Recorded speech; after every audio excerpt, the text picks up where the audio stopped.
نحمده ونصلي على رسوله الكريم أما بعد فأعوذ بالله من الشيطان الرجيم بسم الله الرحمن الرحيم حاميم والكتاب المبين إنا أنزلناه في ليلة مباركة إنا كنا منذرين فيها يفرق كل أمر حكيم أمرا من عندنا إنا كنا مرسلين سبحان ربك رب العزة عما يصفون وسلام على المرسلين والحمد لله رب العالمين۔ میرے انتہائی واجب الاحترام معزز سامعین کرام، شعبان کا بابرکت مہینہ ہے، اور اس مہینے کے بارے میں رسول اللہ صلی اللہ علیہ وسلم نے متعدد احادیث میں فضیلت بیان فرمائی ہے۔ ایک موقع پہ رسول اللہ صلی اللہ علیہ وسلم کا ارشاد ہے کہ شعبان شہری، شعبان میرا مہینہ ہے، اور اس مہینے میں رسول اللہ صلی اللہ علیہ وسلم کثرت کے ساتھ روزے رکھا کرتے تھے۔ حضرت عائشہ رضی اللہ تعالیٰ عنہ فرماتی ہیں کہ کسی مہینے میں بھی رسول اللہ صلی اللہ علیہ وسلم نے اتنی کثرت سے روزے نہیں رکھے کہ جتنا آپ صلی اللہ علیہ وسلم شعبان کے مہینے میں روزوں کی کثرت کیا کرتے تھے، نفل روزے رکھا کرتے تھے۔ رسول اللہ صلی اللہ علیہ وسلم کا ایک ارشاد یہ بھی ہے، آپ نے فرمایا کہ رجب اور رمضان کے درمیان شعبان کا مہینہ ہے، اور اکثر لوگ اس مہینے کی اہمیت سے غافل ہیں، اس کی فضیلت سے غافل ہیں، اور اس مہینے میں لوگوں کے اعمال اللہ کے ہاں پیش کیے جاتے ہیں، ان کے فیصلے کیے جاتے ہیں۔ تو حضور صلی اللہ علیہ وسلم فرماتے ہیں کہ میں یہ چاہتا ہوں کہ میرے اعمال جب رب کے حضور میں پیش ہوں تو میں روزے کی حالت میں ہوں۔ اس طرح کے متعدد ارشادات رسول اللہ صلی اللہ علیہ وسلم سے ہمیں ملتے ہیں، جن سے شعبان کے مہینے کی فضیلت پتہ چلتی ہے۔ پھر تاریخی لحاظ سے بھی اگر دیکھا جائے تو شعبان کے مہینے میں مختلف قسم کے واقعات تاریخی حوالے سے اگر دیکھا جائے تو شعبان کے مہینے میں پیش آئے۔ سن 2 ہجری شعبان کے مہینے میں تحویل قبلہ کا واقعہ ہوا، یعنی اس سے قبل مسلمان بیت المقدس کی طرف منہ کر کے نماز پڑھا کرتے تھے، تو بیت اللہ کی طرف جب تحویل قبلہ کا حکم آ گیا تو وہ مہینہ شعبان ہی کا تھا سن 2 ہجری میں۔ پھر اسی سن 2 ہجری کے شعبان کے مہینے کے آخری عشرے میں رمضان المبارک کے روزوں کی فرضیت نازل ہوئی۔ سن 3 ہجری شعبان ہی کے مہینے میں رسول اللہ صلی اللہ علیہ وسلم کا حضرت حفصہ رضی اللہ تعالیٰ عنہ سے نکاح ہوا۔ سن 4 ہجری شعبان کے مہینے میں سیدنا حسین رضی اللہ تعالیٰ عنہ کی ولادت ہوئی۔ حضرت جویریہ رضی اللہ تعالیٰ عنہ کا نکاح ہوا غالباً سن 5 ہجری شعبان میں۔ پھر اسی طرح 5 ہجری میں شعبان کے مہینے میں غزوہ بنی مستلق پیش آیا، اور اسی شعبان کے مہینے میں تیمم کا باقاعدہ حکم نازل ہوا۔ سن 6 ہجری شعبان کے مہینے میں سریہ دومت الجندل پیش آیا، اور اسی طرح سن 50 ہجری شعبان کے مہینے میں رسول اللہ صلی اللہ علیہ وسلم کے ایک جلیل القدر صحابی حضرت مغیرہ بن شعبہ رضی اللہ تعالیٰ عنہ کی وفات ہوئی۔ اور اسی طرح اگر تاریخی حوالے سے دیکھا جائے تو شعبان سن 492 ہجری میں صلیبیوں کے ہاں بیت المقدس ان کے قبضے میں گیا، اور پھر شعبان ہی میں، اتفاق سے شعبان ہی کے مہینے میں سن 582 ہجری میں سلطان صلاح الدین ایوبی نے صلیبیوں سے بیت المقدس کو آزاد کروایا۔ تو اس طرح کے بہت سارے واقعات بھی شعبان کے مہینے میں رونما ہوئے، اور اللہ تعالیٰ نے اس مہینے کو رمضان سے قبل لا کر اس کی فضیلت بھی ہمیں بتا دی۔ جس طریقے سے فرض نماز پڑھنے سے پہلے سنت مؤکدہ ادا کی جاتی ہیں، تو اسی طرح رمضان کے فرض روزوں سے پہلے اللہ تعالیٰ نے ہمیں شعبان کا یہ فضیلت والا مہینہ دیا۔ اور پھر رسول اللہ صلی اللہ علیہ وسلم کا ارشاد ہے کہ اس مہینے کے حوالے سے اکثر لوگ غفلت کا شکار ہیں۔ اللہ تعالیٰ ہمیں اس مہینے کی اہمیت کو سمجھ کر اور اس کی قدر کرنے کی توفیق عطا فرمائے، تاکہ ہم اپنے اوقات کو قیمتی بنا کر اس مہینے میں زیادہ سے زیادہ اپنا وقت عبادت میں گزار سکیں، اور اپنے آپ کو رمضان کے حوالے سے ذہنی، جسمانی اور روحانی طور پر تیار کر سکیں۔ نفلی روزوں کی کثرت، اسی طرح نماز کی پابندی، نوافل کی کثرت، ذکر اذکار کی کثرت، اس مہینے میں جو اختیار کرے گا تو اللہ تعالی رمضان کا مہینہ بھی اسے برکت والا، عافیت والا، عبادت والا انشاءاللہ العزیز عطا فرمائیں گے۔ پھر اس شعبان کے مہینے میں ایک خاص رات ہے جو کہ 15 شعبان کی رات ہے۔ اس رات کے حوالے سے بھی احادیث میں فضیلت وارد ہوئی ہے، اور سورہ دخان کی ابتدائی آیات میں بعض مفسرین کے ہاں اِنَّا أَنزَلْنَاهُ فِي لَيْلَةٍ مُبَارَكَةٍ إِنَّا كُنَّا مُنذِرِينَ، اس سے مراد شب برات ہے۔ اگرچہ اکثر علماء کے ہاں اس سے مراد لیلۃ القدر ہے جو رمضان میں ہے، لیکن بعض روایات کے مطابق اس سے شب برات بھی مراد ہو سکتی ہے، اور متعدد احادیث شب برات کی فضیلت میں رسول اللہ صلی اللہ علیہ وسلم سے منقول ہیں۔ حضرت عائشہ صدیقہ رضی اللہ تعالیٰ عنہ فرماتی ہیں کہ ایک مرتبہ ایک شب کو میں بیدار ہوئی، شعبان 15ویں شب تھی، میں بیدار ہوئی تو دیکھا رسول اللہ صلی اللہ علیہ وسلم کو موجود نہ پایا، تو آپ صلی اللہ علیہ وسلم کی تلاش میں حضرت عائشہ رضی اللہ تعالیٰ عنہ نکلی، تو دیکھا کہ رسول اللہ صلی اللہ علیہ وسلم بقیع کے قبرستان میں تشریف فرما ہیں۔ تو آپ صلی اللہ علیہ وسلم نے اس موقع پر ارشاد فرمایا کہ یہ ایک ایسی فضیلت والی رات ہے کہ اللہ تعالیٰ آسمان دنیا پہ تشریف لاتے ہیں، جلوہ افروز ہوتے ہیں، اور اللہ تعالیٰ کی طرف سے ایک پکار آتی ہے کہ کون ہے مجھ سے بخشش مانگنے والا، کوئی ہے جو مجھ سے رزق طلب کرے میں اس کو رزق عطا کروں، کوئی ہے کہ جو مجھ سے مصیبت سے عافیت چاہے میں اس کو عافیت عطا کروں۔ اور پھر اس رات میں حضور صلی اللہ علیہ وسلم نے فرمایا کہ اللہ رب العزت قبیلہ بنی کلب کی بکریوں کے بالوں کے برابر لوگوں کی بخشش فرماتے ہیں، اور قبیلہ بنی کلب کے ہاں جو بکریاں انہوں نے پال رکھی تھیں ان کی تعداد ہزاروں میں تھی۔ تو اللہ رب العزت کی بخشش، کرم اس رات میں بہت زیادہ اللہ تعالیٰ کی طرف سے بخشش کا معاملہ کیا جاتا ہے۔ اس رات میں عبادت اور اللہ کے حضور ذکر اذکار کرنا، نوافل کا اہتمام کرنا، اور اس رات کو عبادت میں گزارنا فضیلت کا باعث ہے، بخشش کا باعث ہے۔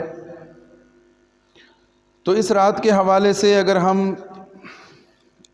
دیکھیں تو 3 باتیں ہمارے سامنے ہیں کہ اس رات میں کرنے کے اعمال کیا ہیں، اور پھر اس رات کے حوالے سے جو ہمارے ہاں رائج بدعات اور منکرات ہیں وہ کیا کیا ہیں، اور پھر ساتھ ساتھ اس چیز پر بھی ہمیں غور کرنا ہے کہ اس رات بھی بعض لوگوں کے بارے میں حضور صلی اللہ علیہ وسلم نے ارشاد فرمایا کہ اللہ رب العزت کی طرف سے ان کے لیے بخشش کا فیصلہ نہیں ہوتا۔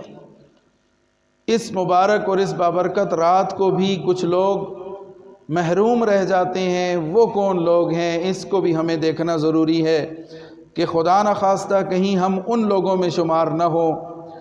تو سب سے پہلے اگر ہم اعمال پر توجہ کریں تو اس رات میں کرنا کیا ہے، کون سے اعمال کرنے چاہیے، تو اس میں سب سے پہلا عمل تو عبادت ہے۔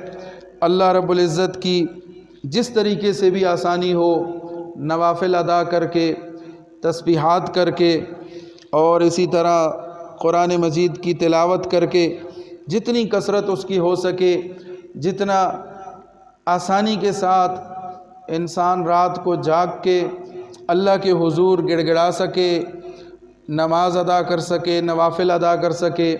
اس لیے کہ حدیث میں آتا ہے کہ قیامت کے دن جب نماز کا حساب کیا جائے گا تو اگر فرائض کے اندر کوئی کمی پائی گئی تو پوچھا جائے گا کہ اس بندے کے پاس کچھ نوافل کی کثرت ہے، کچھ نوافل کا ذخیرہ ہے، تو نوافل میں سے لے کر فرائض کو پورا کیا جائے گا۔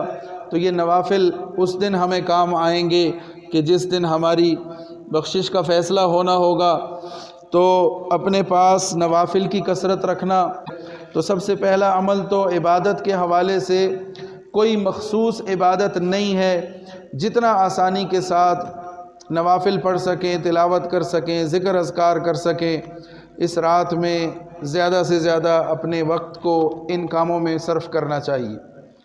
دوسری چیز ہے کہ اس رات کے اندر اللہ رب العزت کے سامنے اپنے گناہوں کی معافی کرنا کی درخواست کرنا، اللہ سے معافی مانگنا، دعا کا اہتمام کرنا، اور پھر دعا میں سب سے زیادہ اللہ رب العزت سے بخشش طلب کرنا، اور دوسری چیز جو اللہ رب العزت سے طلب کرنی ہے وہ رزق طلب کرنا ہے، اور تیسری چیز عافیت طلب کرنی ہے۔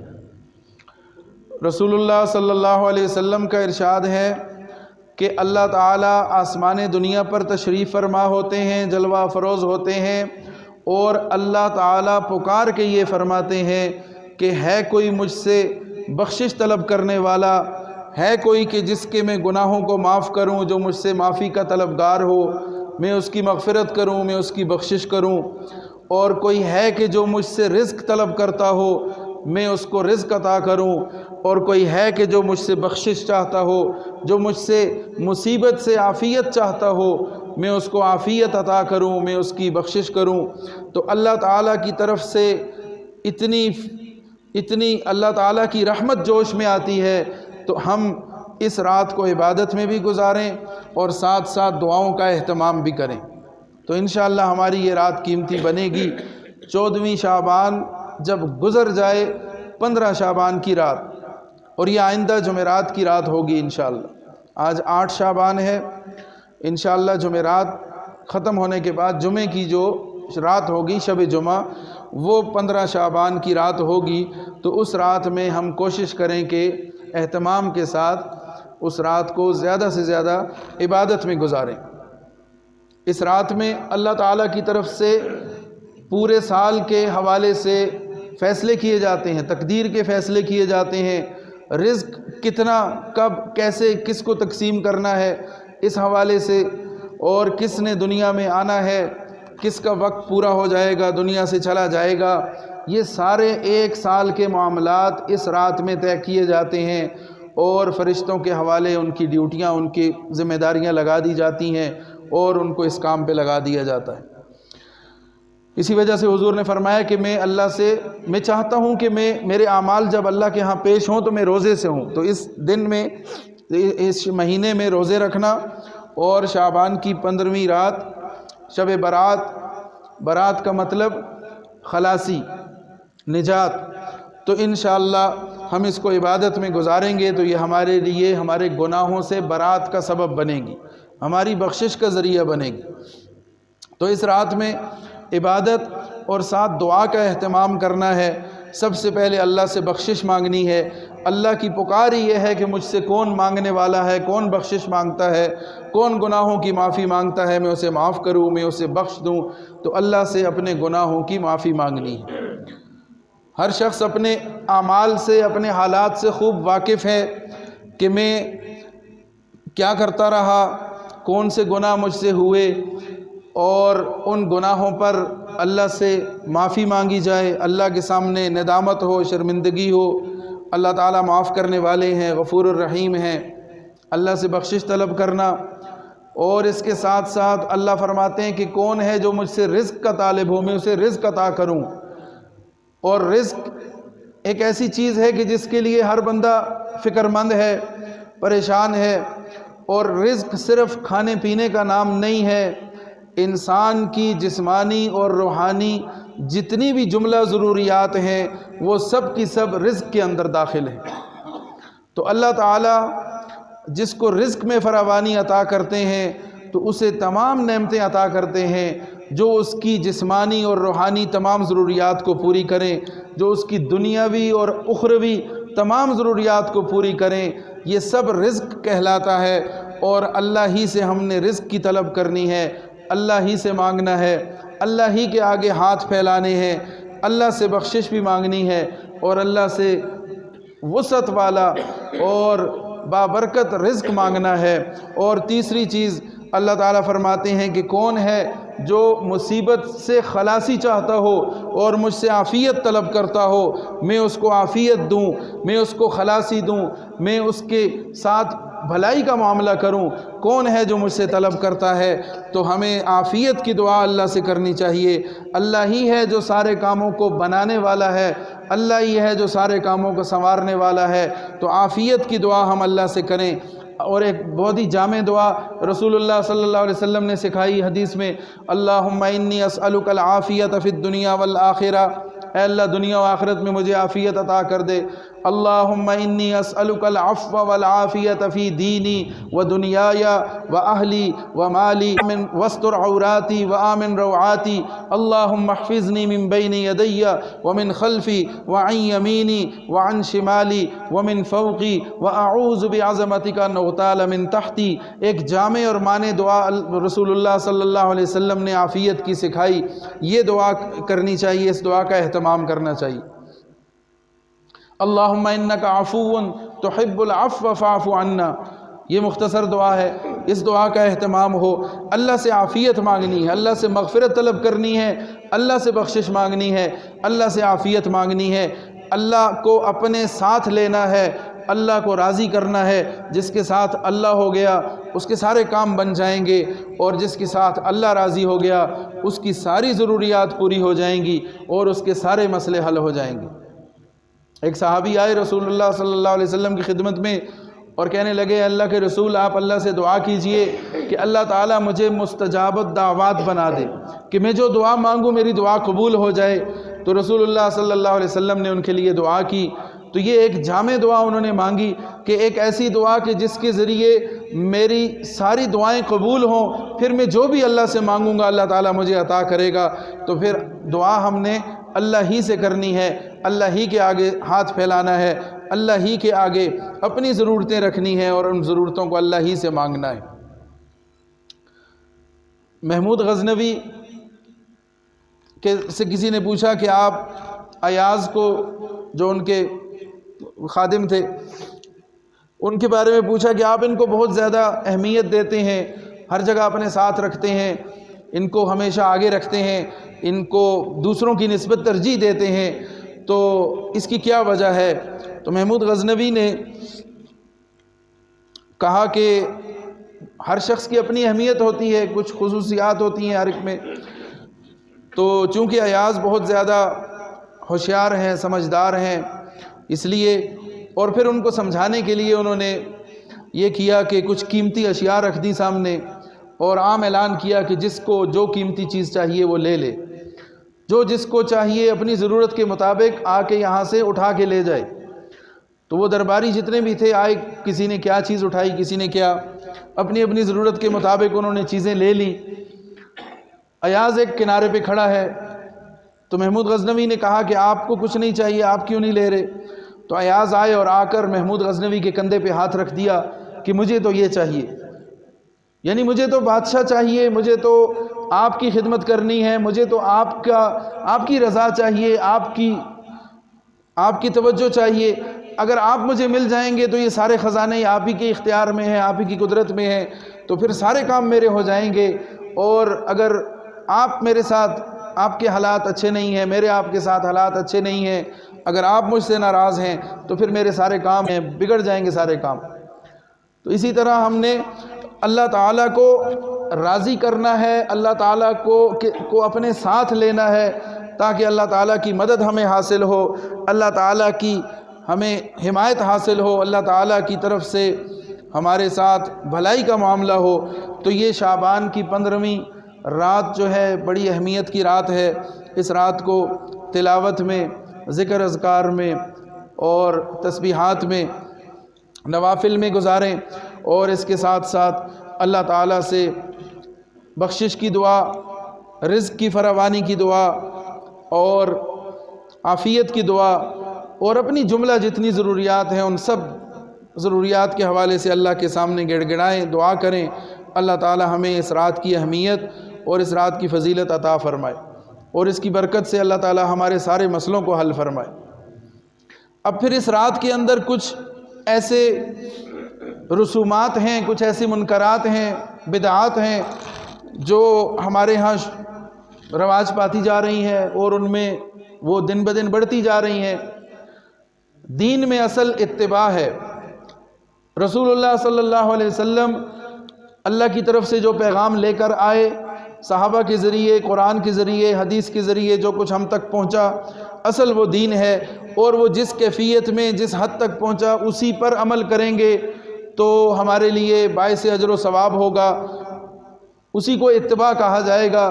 اور اگر ہم اپنی مرضی سے اس میں کچھ اضافے کرنے شروع کر دیں گے، رسومات کا اس میں بیچ میں رسومات کو لے آئیں گے، تو وہ پھر عبادت نہیں کہلائے گی، وہ اجر و ثواب کا باعث نہیں ہوگا، اور بعض اوقات وہ بدعت بن جاتی ہے اور بجائے ثواب کے گناہ ملنا شروع ہو جاتا ہے۔ اس لیے ہمیں ان چیزوں سے اہتمام کے ساتھ بچنا چاہیے۔ تو چند بدعات ہیں اس رات کے حوالے سے جن کو ہمیں سمجھ لینا چاہیے، اور یہ جو میں نے باتیں عرض کی کہ اس رات کو عبادت میں گزارنا، اس رات کو اللہ سے دعائیں کرنا، اور اس رات کو قبرستان جانا، یہ بھی رسول اللہ صلی اللہ علیہ وسلم سے ثابت ہے۔ آپ صلی اللہ علیہ وسلم جنت البقیع میں تشریف لے گئے، اور یہ جو حضرت عائشہ والی روایت میں نے بیان کی، اس میں حضور صلی اللہ علیہ وسلم جنت البقیع میں تھے، اور وہیں پر آپ نے ارشاد فرمایا اس رات کی فضیلت کے حوالے سے۔ اور پھر 15 شعبان کا روزہ رکھنا، تو یہ ساری چیزیں تو مسنون ہیں۔ ان کے علاوہ بہت ساری رسومات ہیں، بہت ساری ایسی بدعات ہیں کہ جن کا دین کے ساتھ کوئی تعلق نہیں ہے۔ اس میں سب سے پہلی چیز ہے آتش بازی۔ اس قسم کی حرکتیں کرنا، اس قسم کے اعمال کرنا، یہ کسی طرح سے بھی دین میں، شریعت میں پسندیدہ نہیں ہے، اس کی کوئی گنجائش نہیں ہے۔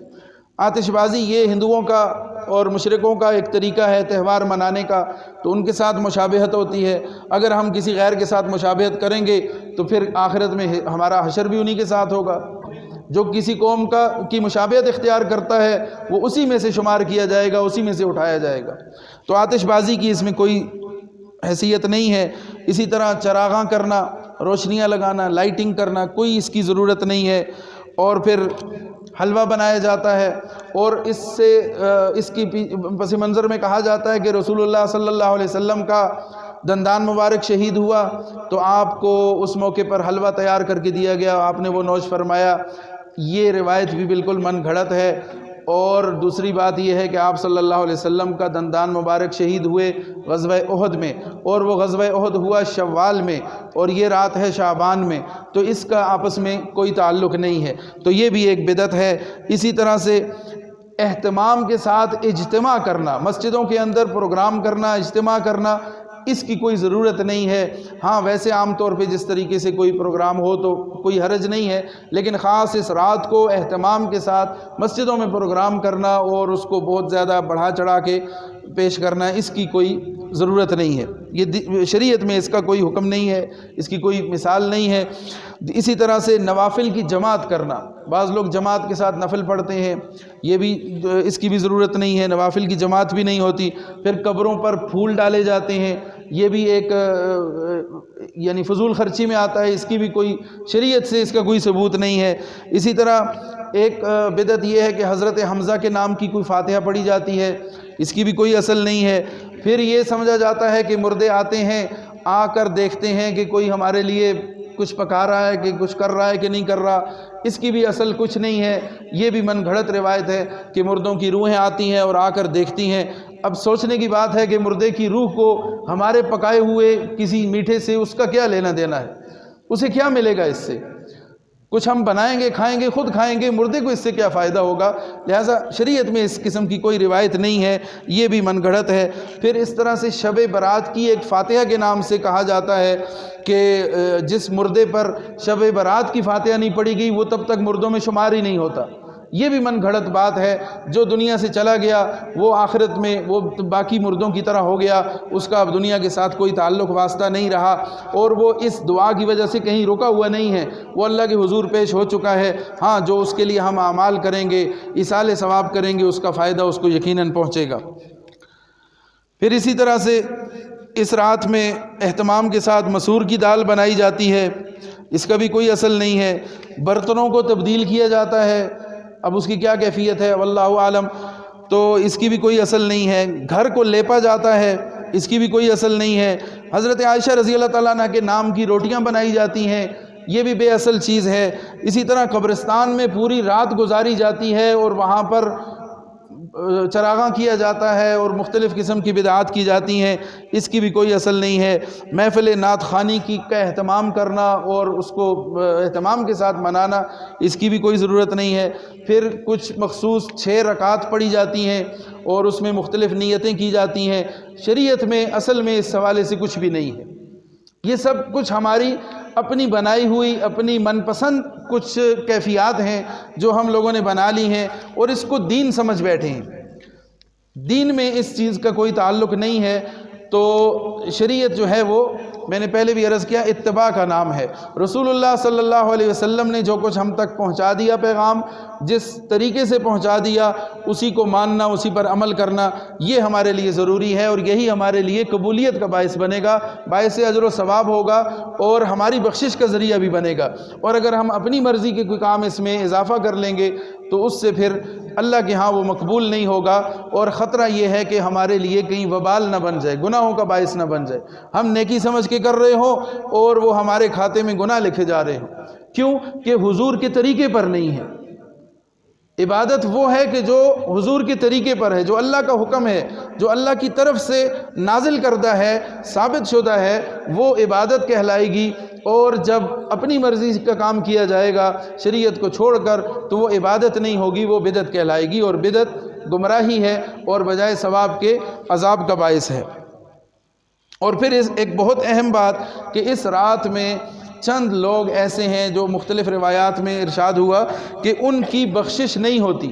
اس فضیلت والی رات میں بھی کچھ لوگ ایسے ہیں کہ جن کی بخشش نہیں ہوتی، ہاں اگر وہ سچی توبہ کر لیں تو ان کی بخشش ہو جاتی ہے۔ حضور نے فرمایا کہ یہ ایسی رات ہے کہ اس میں اللہ تعالیٰ قبیلہ بنی کلب کی بکریوں کے بالوں کے برابر لوگوں کو بخشتے ہیں، اور ایک جانور کے اوپر کتنے بال، پھر ہزاروں بکریاں، ہزاروں جانور، ان کے بالوں کا تو کوئی شمار ہی نہیں ہے۔ تو بے انتہا بے شمار قسم کے اللہ تعالیٰ لوگوں کو معاف فرماتے ہیں، ان کی بخشش فرماتے ہیں۔ لیکن مختلف روایات سے پتہ چلتا ہے کہ چند لوگ اس میں ایسے ہیں کہ جن کی بخشش اس رات میں بھی نہیں ہو سکتی۔ مختلف روایات ہیں جن کا خلاصہ یہ ہے کہ اس میں سے جادوگر جو لوگوں پر جادو کرتا ہے، اور جادوگری کفر ہے، جادو کرنا کفر ہے، جادوگر کی بخشش اس رات میں بھی نہیں ہے۔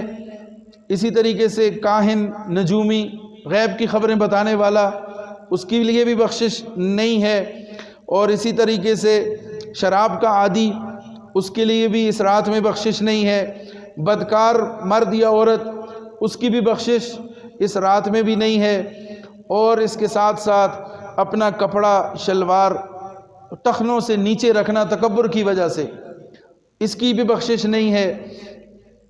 اور اسی طرح سے کینہ پرور، دل میں بات رکھنے والا، کسی کے حوالے سے دل میں ناراضگی رکھنے والا، کسی سے بدلہ لینے کی سوچ رکھنے والا، اور اسی طریقے سے قطع تعلق کرنے والا، رشتہ داریوں کو توڑنے والا، رشتے ناطے توڑنے والا، یہ وہ لوگ ہیں کہ جن کی بخشش اس رات میں بھی نہیں ہے۔ اور اسی طرح سے ناحق قتل کرنے والا، اس کے بارے میں بھی ارشاد فرمایا کہ اس کی بخشش اس رات میں بھی نہیں ہے۔ تو اب ہم ذرا غور کر لیں کہ خدا نخواستہ ان میں سے کوئی کیفیت، کوئی بدعمالی، کوئی گناہ یہ ہمارے اندر تو نہیں پایا جاتا، اگر ہو تو اس سے ہمیں اجتناب کرنا چاہیے، سچے دل سے اللہ سے توبہ کرنی چاہیے، اللہ کے حضور گڑ گڑانا چاہیے، اللہ سے معافی مانگنی چاہیے کہ اللہ تعالی ہمیں اس بخشش والی رات میں بھی ان ہمارے گناہوں کی وجہ سے محروم نہ کر دے۔ کینہ، دل میں بات رکھنا، قطع تعلق کرنا، لوگوں سے ناراضگی اختیار کرنا، تکبر کی وجہ سے اپنے کپڑوں کو ٹخنوں سے نیچے رکھنا، اور اسی طرح سے بدکاری کا عادی ہونا، اور اس قسم کے بہت سارے جتنے بھی میں نے عرض کیے، ان گناہوں سے ہمیں خود کو بچانا ہے تاکہ اللہ تعالی ہماری بخشش کا معاملہ فرمائے۔ ورنہ اس رات بھی اگر ہم محروم رہ گئے، کہ جس رات اللہ تعالیٰ کی طرف سے بہت بڑی تعداد میں لوگوں کی بخشش کی جاتی ہے، تو پھر یہ بہت ہی محرومی کا باعث ہوگا۔ اگر اس رات میں بھی اگر ہماری بخشش نہ ہو سکی تو پھر کب ہوگی؟ اس لیے گناہوں سے اجتناب، بدعات سے اجتناب، اور اللہ تعالیٰ کے حضور گڑ گڑا کر اپنے گناہوں پر معافی، اللہ تعالیٰ کے حضور عبادت کا اہتمام، ذکر و عبادت، نوافل اور دعا کا اہتمام، اور پھر 15 شعبان کا روزہ۔ اللہ تعالیٰ ہمیں ان اعمال پر عمل کرنے کی توفیق عطا فرمائے، اور اللہ تعالیٰ ہم سے ان ٹوٹے پھوٹے اعمال کو قبول و منظور فرمائے۔ اللہ تعالیٰ ہم سب کی اصلاح فرمائے۔ وآخر دعوانا ان الحمد للہ رب العالمین۔